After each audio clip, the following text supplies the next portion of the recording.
Language expressed during this episode may be deemed offensive. Viewer discretion is advised.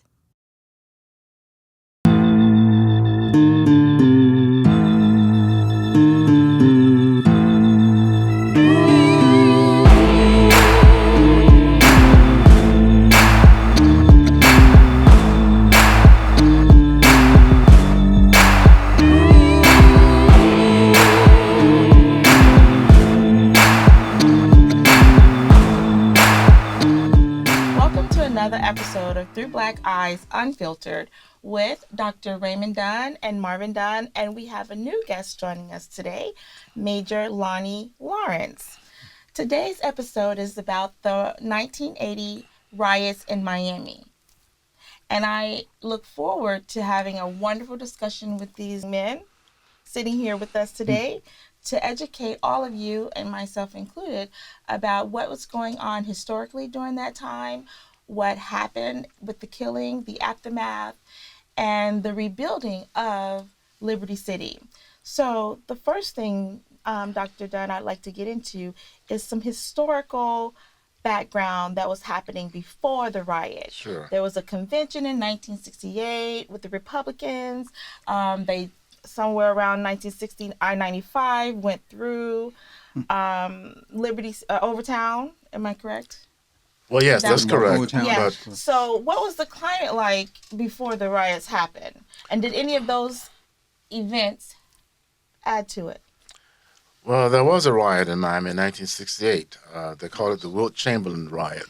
Wilt Chamberlain was a Republican, the basketball player, and the Republican National Party was having their convention to nominate Richard Nixon for his second term as president.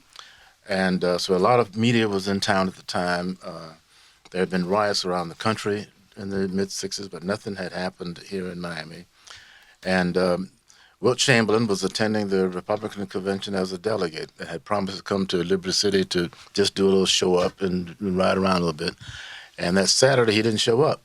But you had several hundred young black people gathered on 62nd Street and 27th Avenue, somewhere along in there, waiting on Wilt. And Wilt never showed up, and here comes a guy driving a white man driving a pickup truck, and on the back of his truck was a sticker for George Wallace for president. And George Wallace was the governor of Alabama, who was a racist who was running for president. So these young people started throwing rocks and things at this truck, and that was the kickoff of that 68 event.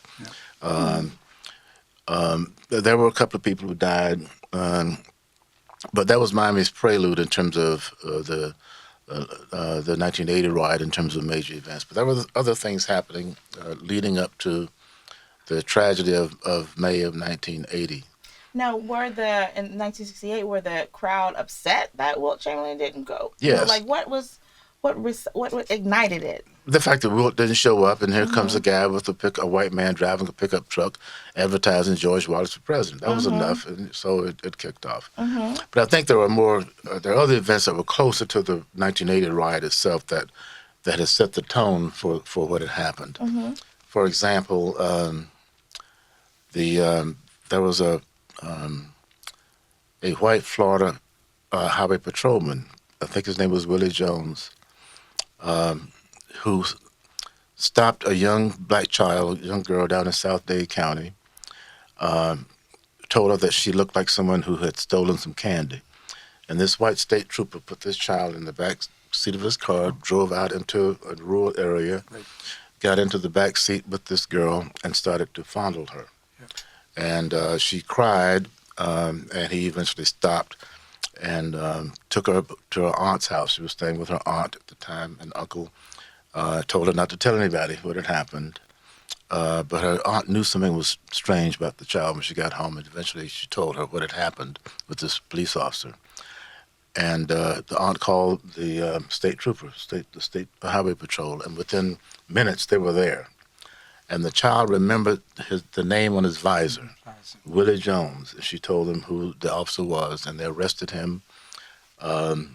And it went down bad for the black community because there was a plea bargain where he was allowed to resign. Actually, he resigned before the actual trial that was scheduled to happen.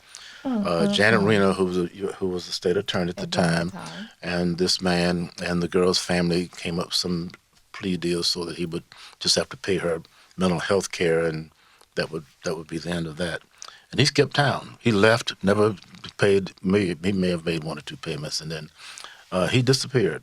Yeah. But the black community remembered that this white cop raped this. He didn't rape her, but that was the way and the mindset of the black community was that a state trooper had raped a black girl and gotten away with it.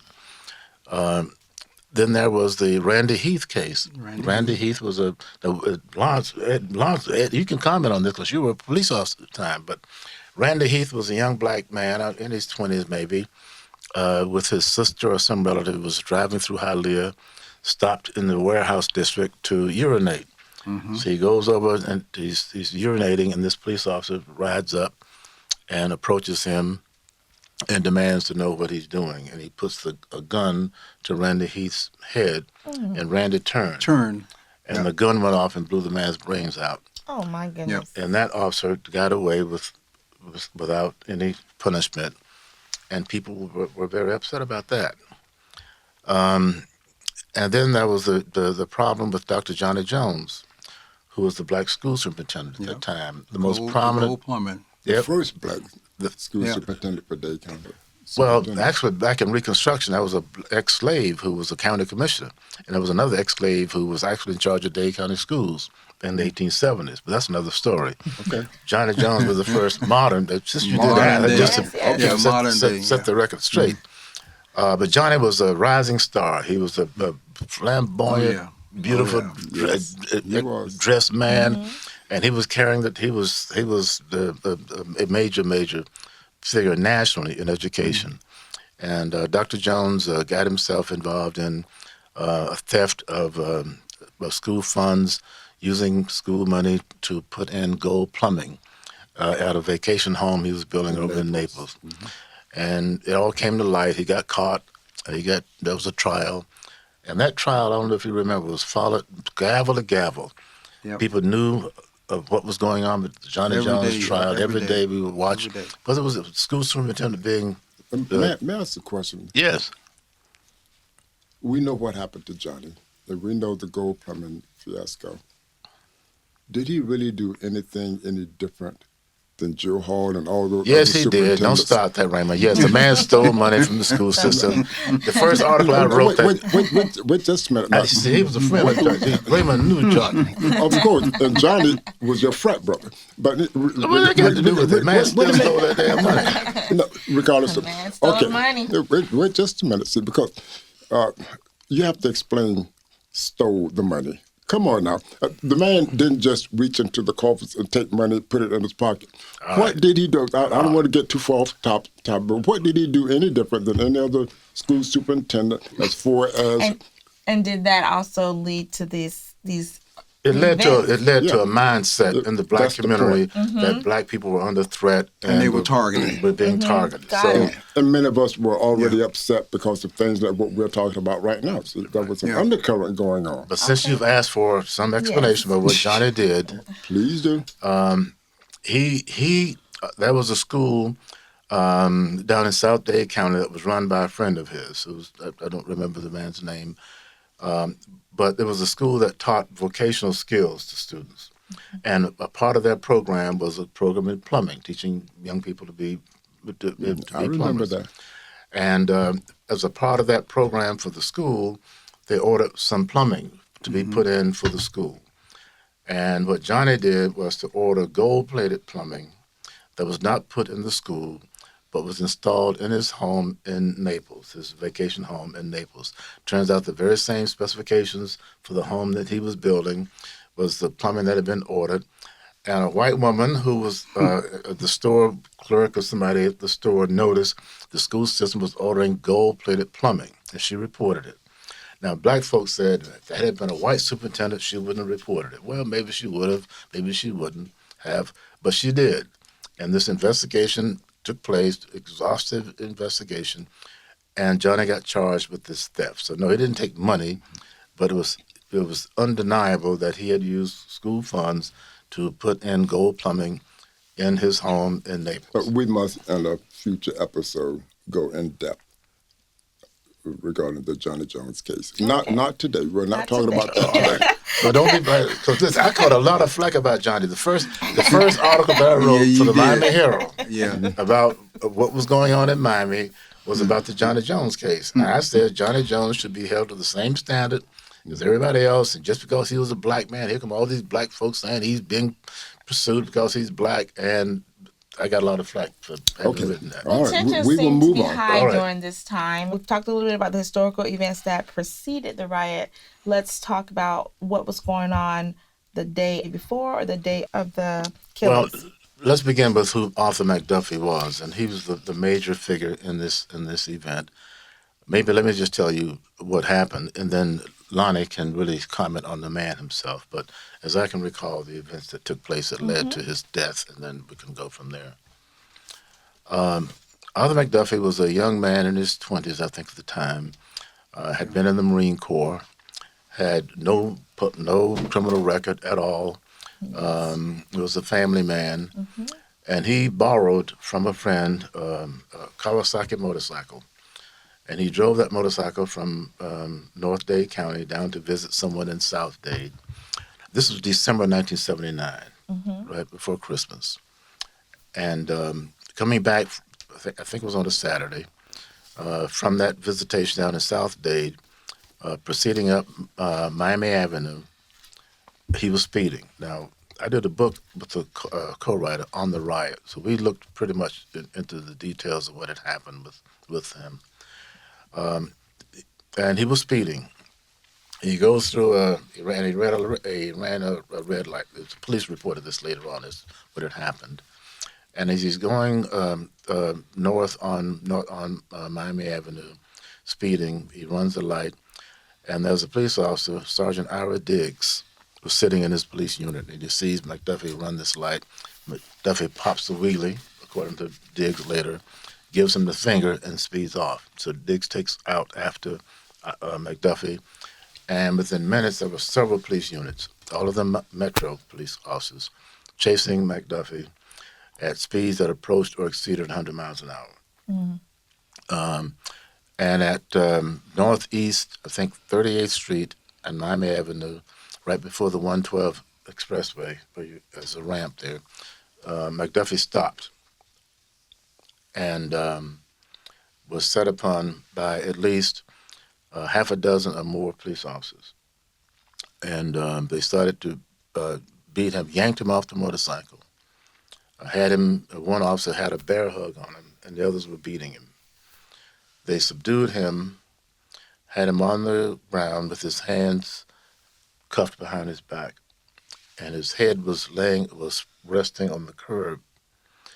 And one of the officers, Alex Morero was his name, takes his kill light, these long flashlights that police officers used to carry anyway. He straddles McDuffie's body and comes down and strikes him on the back of the head with this kill light with full force. One of the officers testified later that he was standing about 5 feet away and blood spattered his pants when this blow was struck. So McDuffie starts to die. He didn't die on the scene, but his head was cracked open. One of the newspapers a few days later ran an issue where on the front page they showed how his head, in 2 or 3 drawings, how his head had been cracked like an eggshell. And the officers began to cover up what they had done. They called in a report that this man had been injured, that the motorcycle had fallen on the motorcycle. And as it turned out, when the motorcycle was taken to the medical examiner's office, Dr. Ronald Wright was the medical examiner.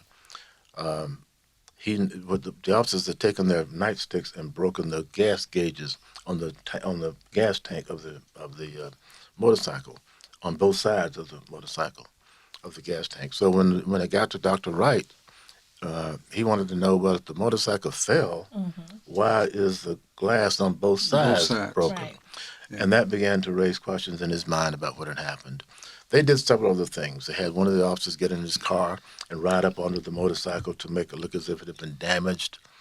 Um, there were several things they did to cover up the event. One of the officers, a man named Charles Vaverka, was on scene uh,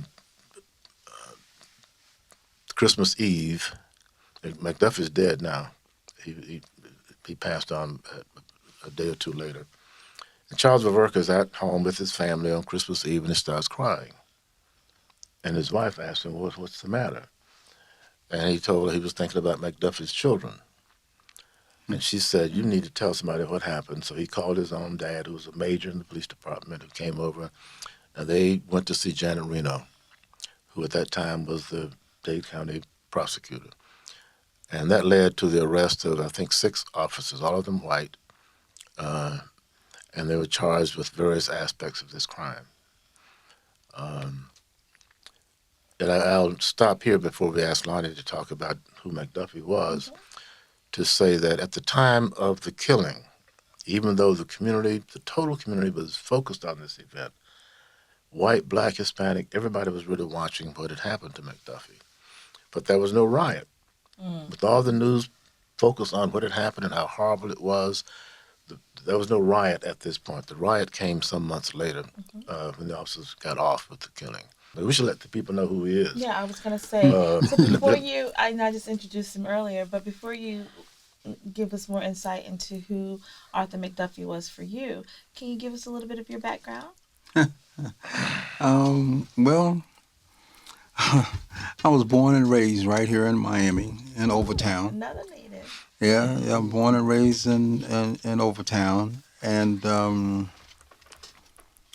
grew up over there. And yeah, I heard you talk about I-95. I-95 occurred while I was in the Marine Corps, and that's where, well, McDuffie also grew up Overtown.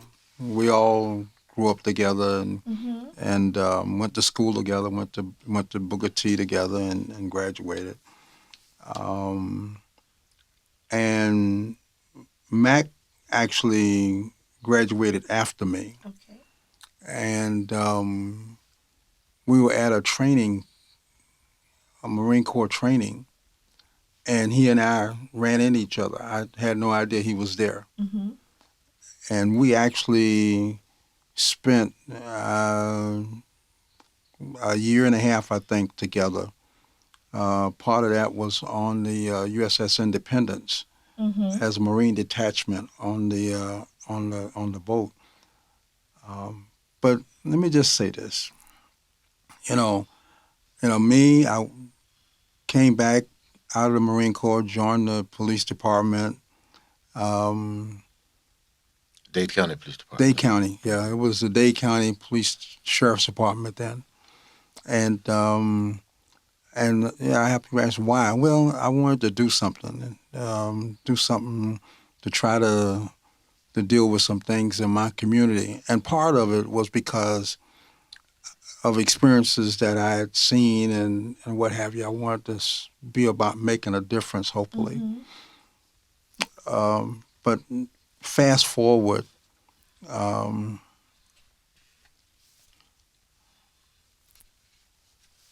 this whole thing with McDuffie came as a real shock because I was in charge of public affairs and was the official spokesperson for the department when it actually happened. Okay. And I was sitting in my office one evening, and the young lady who was handling the case, because it was being worked as a use of force case.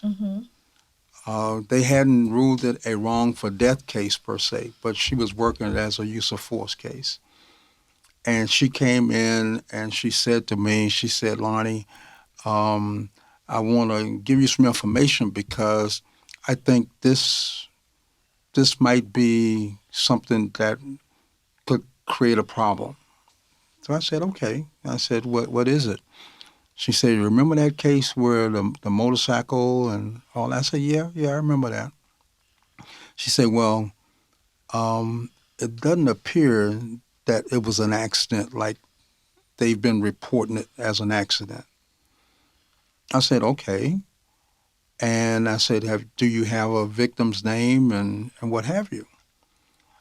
And she said, yeah. Says his last name was McDuffie. Mm. So I'm sitting there, and I said, what's his first name? And she said, Arthur. And just like I just did, I paused because I said, what's his age? And, trying to get more information because I'm saying to myself, I know one Arthur Mcduffie, and I'm praying to God that it's not the Arthur Mcduffie that I knew. Mm-hmm. And she went on to describe it and whatever, and it hit me that it was him. And she looked at me and she said, what's the matter? I said, Linda, I'm not sure I can handle this one.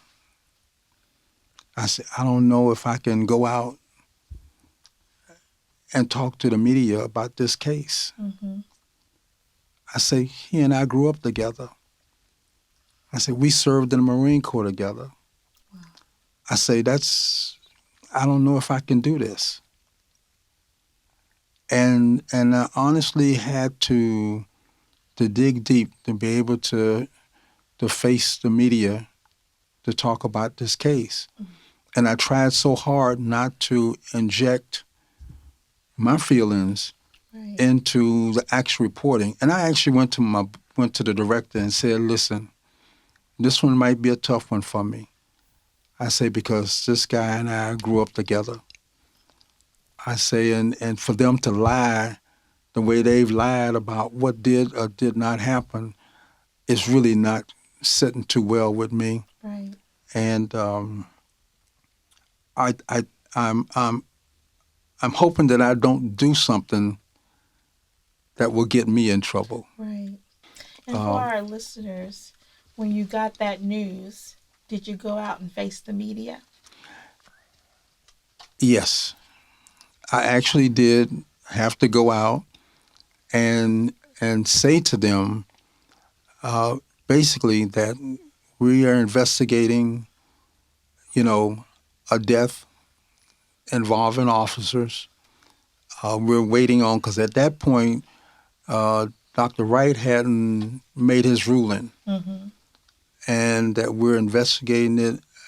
There's some concerns about what happened at this in this incident, and that when we get additional information, we will be forthcoming with that information. So I did make a statement, but I tried to make it as brief. And, when you're doing those things, they start asking you additional questions. And we just cut it off. We're not answering any additional questions. I have a question for the two of you. I could hear in your voice the undertone of the community getting upset as more and more information came out. Now, I don't want to get ahead of the story, but as that began to happen, at what point did the police department, the Justice Department decide to move the case? Or wasn't the trial moved to Tampa? Well, yeah, that's the next thing we should talk about is the actual trial. Are we ready to go to that? Well, I just wanted to go back for the cover-up. In that moment, what was happening with the officers and why did they feel like they needed to cover up something that they had done? I think they felt like they needed to cover up because they knew that if they had said what really happened, that the town probably would have gone crazy even before the trial. Got it. I think. Because there were things that were going on in the community, the whole relationship between police and community was not where it should be. I mean, there were things going on to try to improve relationships. But I think they knew that, and I think, quite frankly, they didn't think anybody was going to question what they said. Yes, because in reading it and then hearing Dr. Marvin talk about it a few seconds ago, my mind was like, well, did he really pop a Willie? Well, like, how much of Well, what was said was really true it wouldn't versus it wouldn't have mattered Yeah. actually. No. Like- If he was speeding or not, he shouldn't have been beaten to death. Whether he popped a wheelie, whether he gave Right. our Yeah. digs the finger or not, was detailed that the police reported later that may or may not have happened. But the fact of the matter is, he was speeding. yeah. And just to be clear, one of the things that I've always said is that, okay, so he broke some traffic laws. Since when did breaking traffic laws Result. warrant a death sentence? Right. And that's what we have to think about. I mean, he broke. What if he did? Mm-hmm. It ain't the first time somebody's broken traffic laws Correct. on a motorcycle.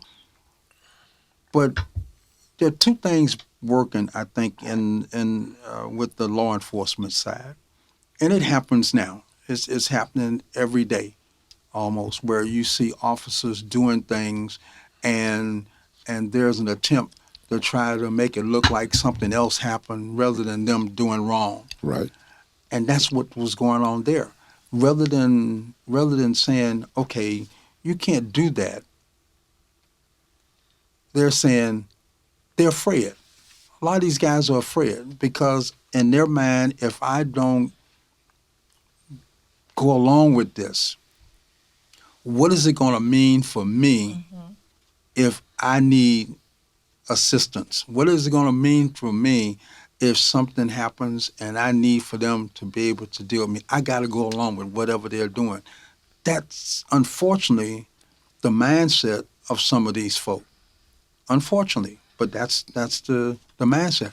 And that whole adrenaline thing, it's like, oh, I dare you run from me. I dare you disrespect me. Like, okay, so who are you? And that's part of what I think happened in this particular case. It was. As a matter of fact, I'm glad you mentioned that, Lonnie, because you see on television police officers involved in high-speed chases and these police dramas. And Lonnie can speak to this better than I can, but police officers don't like that. It may make for great television, but a cop does not want to chase you at 100 miles an hour. No. And when he or she stops you, they're going to be very upset with you for doing that Yeah. because you have made that officer risk his or her life trying to catch you. So that's the whole adrenaline Yes. thing that Yes. was going on with the McDuffie beating. The question that becomes critical, though, is that had that been a white person speeding and that same adrenaline had been flowing, would they have beaten that person to death? They might have beaten him, but would they have killed Beating him? him to death. Would they have died? That's- yeah. And that's the racial aspect that enters into this issue. That's definitely the racial aspect of it. And that's the question that you have to ask. Would it have been different? Okay, so through Black Eyes Unfiltered, how effectively and transparently did the police department, and I'm also going to throw in the state attorney's office as well, handle the cover-up that involved these officers? Well, the police department handled it very well because once it became clear that there had been a cover-up, the command structure of the police department did the right thing, did not try to hide it from the public. So I give them credit for how they handled the cover-up. The state attorney's office, Janet Reno's office, handled it, I thought, very well because once it became known that there were officers who were involved in this and that there were possible illegal activities, she ordered them arrested. So I think she did her job at this point. Where things began to break down was at the trial level. Once the charges were leveled and once it was determined that there was going to be a trial, then it started to get raggedy. As Yeah, I Raymond don't mentioned- mean to cut you off, but No, I think please. it got raggedy because when you move a trial like that from a place like Miami to a place where it's highly unlikely that there are going to be anybody that looked like us on the jury, I wanted to ask you about that. you got a problem. You got a Yeah. problem. Yeah. Got And, it. and they moved it to Tampa. And they moved it to They Tampa. moved it to Tampa. Well, in all fairness, Judge Lenore Nesbitt was the sitting Yeah. judge on this case, a Yeah. very fair-minded woman, and she did not want this case, as she put it to the media, to blow up in her courtroom. So they moved the case to Tampa. Yeah. The problem was with that was that there had been a similar death of a black motorcyclist in Tampa, where the man was beaten to death, and the police got away with it. So there was a lot of concern about this case being taken to Tampa. And then once they got to Hillsborough County and into the jury selection process, it got very, very tricky. What happened was that the officers were all tried together, all 6 of them. One of them, they dropped the charges with one of them, but all of them were charged together. And it's very important for the listeners to understand that in the court process, you can remove people from a jury based upon cause. If you know the defendant or you know the victim, then for cause, you can't serve on that jury. And a defendant there's no limit how many folks can be removed as a potential juror for cause. The other way that a juror, and this is important, can be removed is with a peremptory challenge, meaning that you don't have to have a reason. You can remove any 5 or 6 people from the jury based upon, I just don't want him or her. That's your right. You have peremptory challenges that you can execute, no explanation needed. You're just off the jury. So when you put 5 or 6 people together, and each of them have 5 or 6 peremptory challenges, then you can remove any 30 or 40 people in the jury pool from the jury. And that's exactly what happened.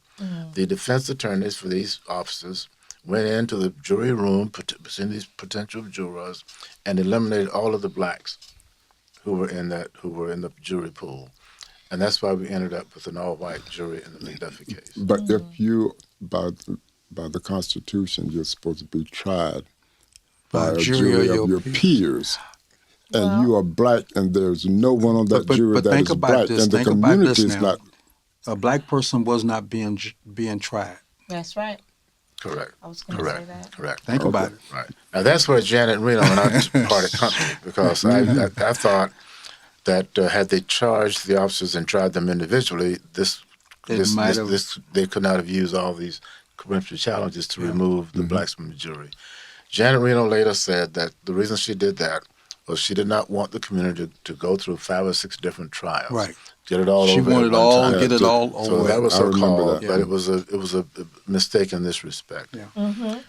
So we had an all-white jury, an all-male jury in Tampa, with a very, very volatile trial that was followed gavel to gavel. You know, I want to say this before we move forward, because the whole community was following this. Hispanic, the nation white, followed this. Yeah. Right. Oh, yeah. And as I talked to people at the time, as the trial was happening, there was nobody that thought these guys ought to get off. White people were upset about it. Hispanics were upset. Everybody thought this was a terrible thing. Surely some justice is going to be delivered in this case. So that was an expectation, a widespread expectation that given what we know about the cover-up, about how all this happened, somebody's going to be punished for this. Yeah. So the case goes to trial, and it was several weeks of the testimony, what have you. And how was the trial conducted for our listeners? Was it conducted in a manner that was appropriate? Oh yes, Judge Nesbitt was straight up. She didn't play around. She didn't play around. No. She didn't play around at all. And the fact of the matter is that when Dr. Dunn talked about nobody expected, I'm telling you, even in the law enforcement arena, nobody expected that all these guys would get off. It just was, as a matter of fact, one of the command staff people in the department at the time came out clearly and said, when he saw the evidence, because he was a accident reconstruction specialist, so he knew, and he said that didn't happen like that. So nobody, director on down, didn't think that this was going to be where these guys would walk, all of them, some of them maybe, but not all of them walk away scot-free in terms of the charges. And here's why they got off. Race may have been a part of it, but there was a major flaw in the trial itself.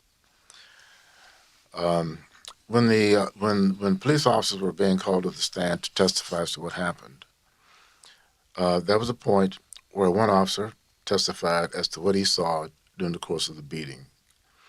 And the prosecutor asked the officer to point to the person who struck they were trying to find out which officer struck the fatal blow, which one hit him and cracked his skull. Mm-hmm. And this officer pointed to Alex Marrero.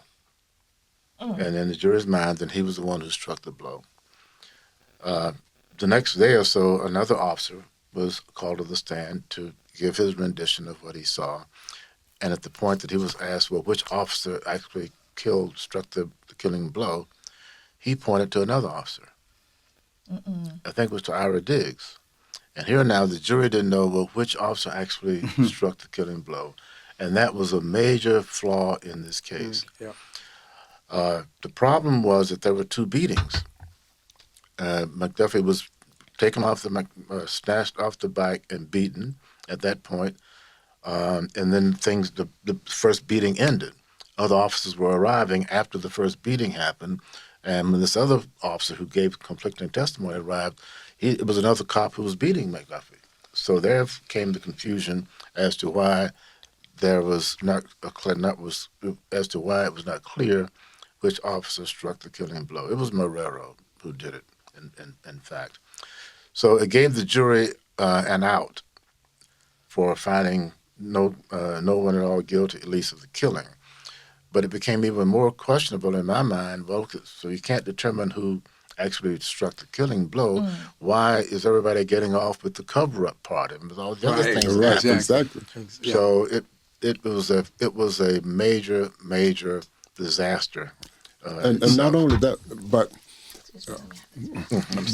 but even if you did not do the killing yourself, if you took part in a killing, that's a crime right there. Exactly. So how could you take part in a killing and be found innocent? Well, therein lies my problem in trying to determine how they got off. Everybody got off with everything.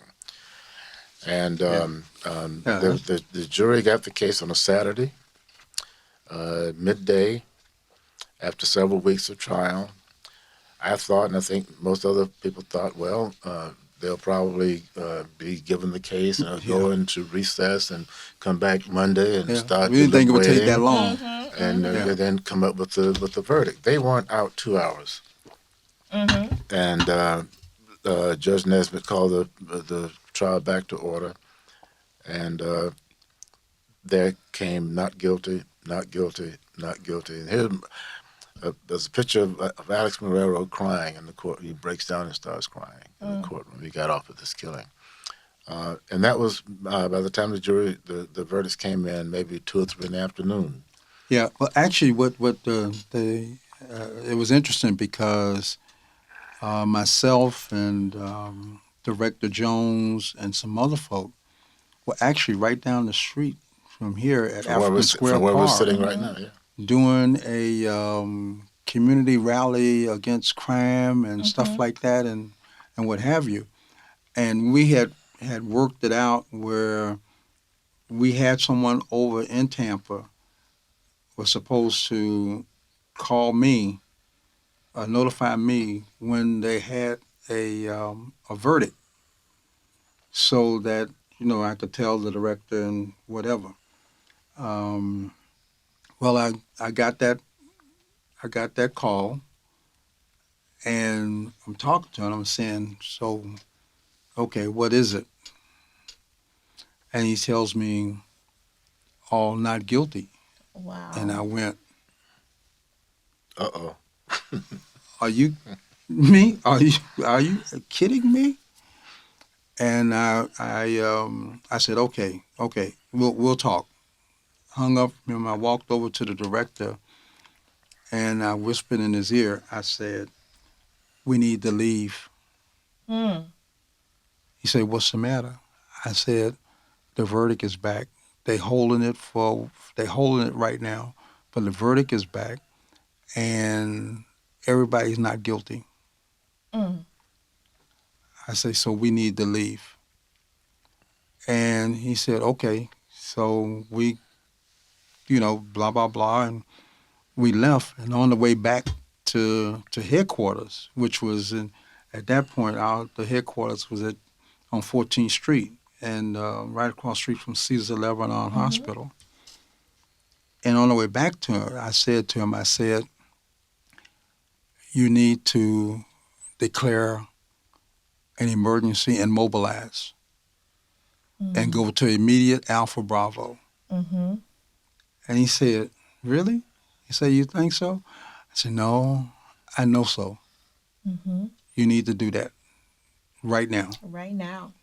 He put the department on Alpha Bravo, so which meant that people had to start coming in right away. And as I'm standing in my office at the headquarters building, my office faced the 14th Street, and I'm looking down 14th Street, looking east on 14th Street, and I couldn't believe my eyes. I couldn't believe all those people coming down the street. Coming down the street. I mean, it was like, it was so spontaneous when the word finally got out that just boom, just like that. People there. I mean, there were hundreds and hundreds of people coming down 14th Street. But now, you know what, Lonnie? That happened a little bit after what had started up in Liberty City. Yeah, it started up in Liberty City. Let's Yeah. straight with that. Yeah. And then come to what was going on out on 14th Yeah. Street. Because I was at home in Coconut Grove when the verdicts came in. And as soon as the not guilty verdicts came in, I opened a bottle of Jack Daniels and started drinking. And I got a call from a reporter from the United Press International. It says, "Dr. Dunn, yes, are you aware of what's going on up on 62nd Street right now?" I said, "No." He said, "Well, maybe you need to get up there and look and see, but there's some problems up there." So I got in my car and drove up to Liberty City, right the same street where we're sitting on right now, not that far from where we are right now. And as I turned on to 62nd Street off the expressway, I saw people now gathering on 62nd Street. And as I drove west at about 12th Avenue, you couldn't drive any farther. So I parked the car at a store there and got out. And there were two white boys and a girl, the Culp brothers, who were the first victims of this riot. The aftermath. No, not the aftermath. I'm sorry. No, this is the first. These are the first victims after the verdict. That's correct. Yeah. That's correct. They were, I think the boy who was driving was named Jeffrey, a young boy, 18 or so. They were coming on 62nd Street. They were going east towards coming from 27th Avenue. And the police department had blocked off 62nd Street with two cars parked at 27th Avenue and two cars at 7th Avenue to stop white people from coming on to 62nd Street. And there was a report that a white man, a street man, was being beaten somewhere along 62nd Street. So the two police cars at 27th Avenue left to try to find out what had happened to this person. Turned out there was no such thing, it was a rumor. But that allowed the Culp car to be the first car driven by whites to come up 62nd Street. And the car was pelted with bottles and rocks and bricks and anything people could throw at the car. The young driver, now these kids didn't even know about the riot. They were from someplace else. They were visiting Miami. I had no idea what was going on. No idea what was going on. A 15-year-old girl named Deborah Getman was asleep on the back seat. And now these objects are being thrown at the car. The driver lost control and the car swerved across the street, across the median, and struck one of the buildings of the Liberty Square housing project. And there was a young 8-year-old girl standing there where the car struck. Her name was Shamika Perry. And the impact cut her leg off. I didn't see this. This happened after I got there, but her leg was cut off. Some people hailed a cab, wrapped her leg up in some a sheet or something, and put this girl in the cab and took her to Jackson. But now with this event, the crowd was enraged. Even more enraged. More enraged. Yeah. So when I got there, I noticed what I thought was some discarded clothing in the median. And in fact, it was one of the brothers had been beaten and he was left in the median. And then I saw a group of maybe 15 or 20 young black men surrounding the other boy at the car, had dragged him out of the car. And they were using a Miami Herald newspaper dispenser to repeatedly smash this boy's head with this newspaper dispenser. Now, mind you, there were hundreds of people watching, but maybe 15 or 20 people doing the killing. But this was in broad daylight. It was maybe 5 o'clock in the afternoon when this was going on. And everybody's watching these men beat this boy. So I drive up onto the street and park, and I'm looking at this. And then I wonder what to do. And then someone said, I never forget, somebody said, we're going to get the Uncle Tom niggas next. What? Oh, yeah. They were talking about me. And people like me, and you too, Don Lonnie, so-called black leaders who were supposed to be trying to deliver things for the black community. And here now this had happened, and we had not delivered. But, you know, it's one of the dilemmas that I'll never forget in my life. Could I have done more at that moment with what was happening? Watching as brutal a murder, as brutal a lynching as anything that had ever happened to any black person in Mississippi, Alabama, or any other place. But I got in my car and I drove down to it was a police station, a station at 46th Street, I think south of where we were. And state troopers were massing at this Command station. post. Yeah, they had a command post down there. And I think forgot who became black police chief right around that time after that, city of Miami. Sorry. It wasn't Was Calvin. Was it Clarence? Clarence Dixon. Clarence, yeah, with the hat. Yeah, Clarence Dixon was a Famous black Clarence man. Dixon. He was in charge of what was going on there. And Yeah. I told them, y'all need to get some people up on 62nd because there's some people being attacked up there. And Clarence said, we're not ready. We can't go, Dr. Dunn, we're not ready yet. Yeah. So it was much later that night before they finally got a police armored vehicle up to 62nd Street to retrieve these boys. One died, one survived, but he may still be alive, severely injured. And Deborah Getman, some people in the housing project got this girl and hid her until they could get a car to get her out of that area. Otherwise, they would have killed Deborah Getman as well. And that was the beginning of the riot. And then what Lonnie's talking about happened at the Criminal Justice Department happened a little bit later than A little that. bit later on, because they actually torched cars and stuff over Right. near the Justice Building. They actually started to come in.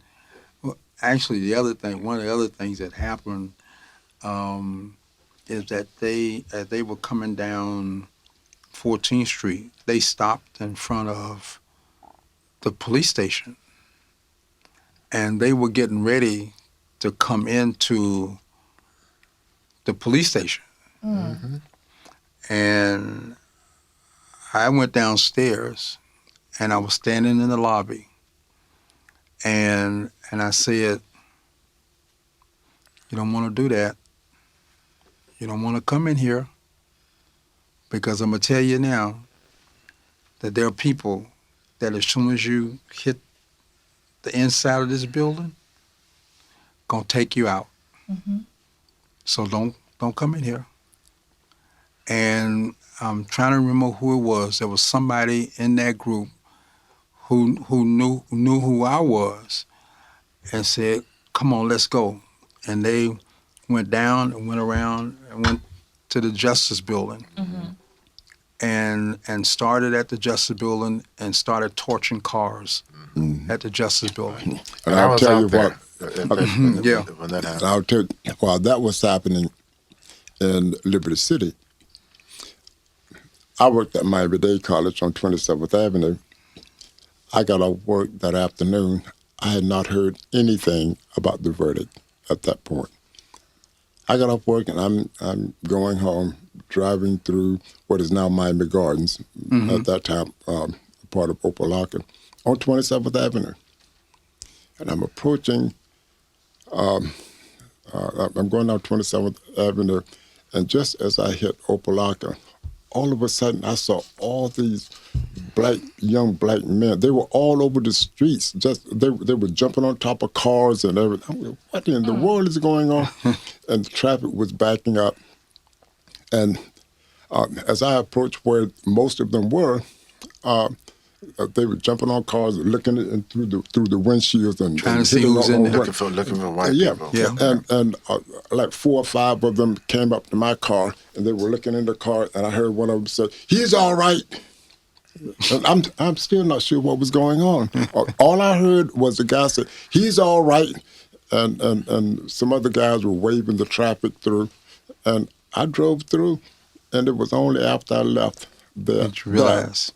well, I didn't realize. When I got home, I turned the television on, and good grief, this was going on in the city, and I just driven through it.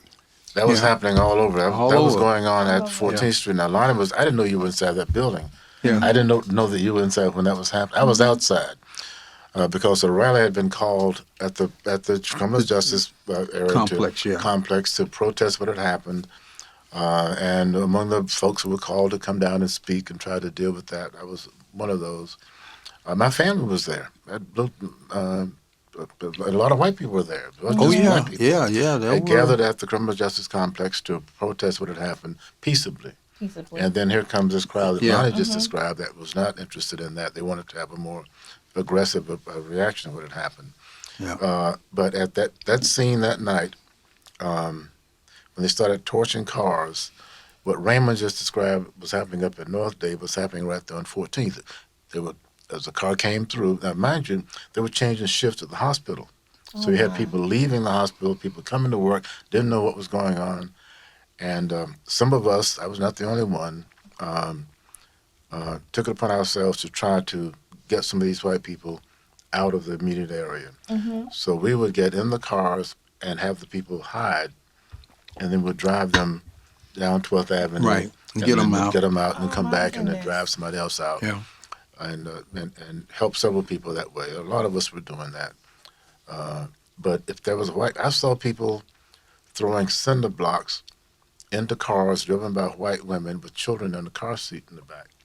Oh yeah. Oh my goodness. If you were white and you were driving through that area, you were attacked. If you were black, they would let you through. Yeah. It was that bad. Yeah. So as we get ready to wrap up this part 1, because there's 2 parts to this episode, I want to ask you guys your analysis of the verdict.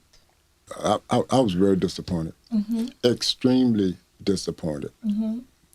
I didn't know what would happen, but when I heard the verdict, I was just disappointed. I just knew 4 or 5 police officers were going to be identified and found guilty. It was hurtful that they were all set free. Yeah, it was very what about disappointing. your analysis? Oh yeah, no, I mean my analysis. First of all, I never thought that they would all get off.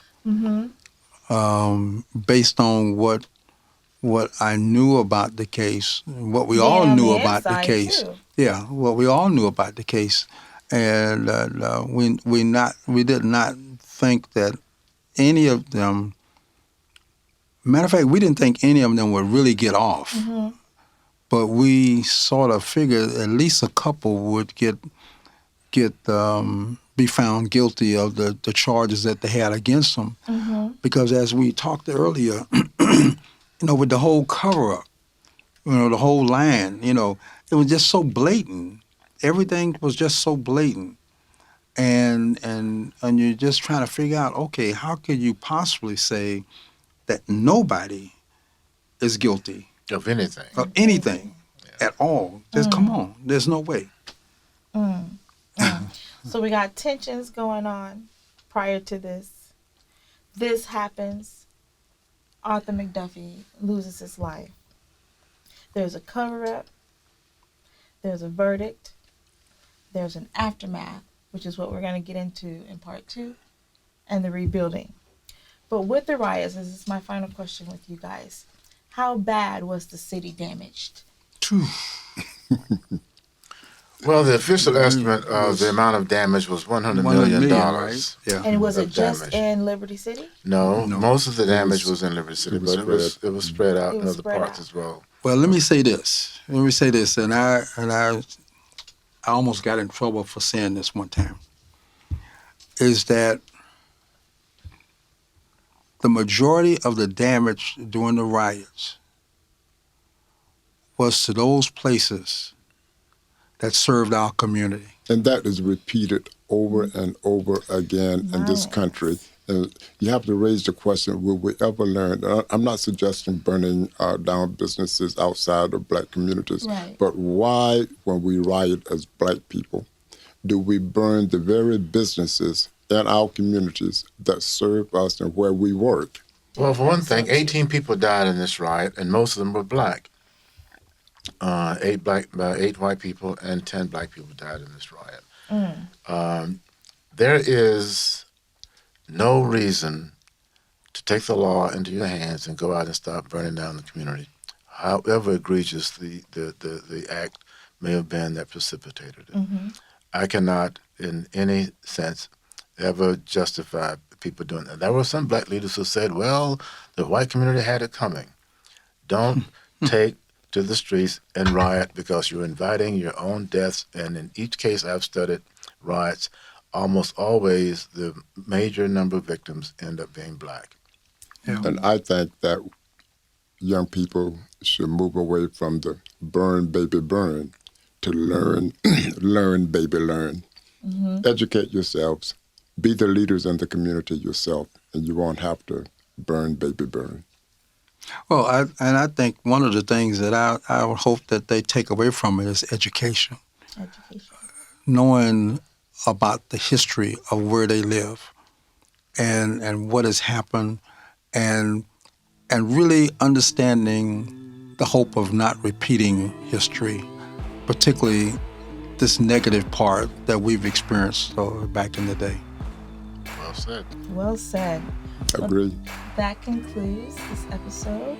Stay tuned for Riots in Miami 1980, Part 2.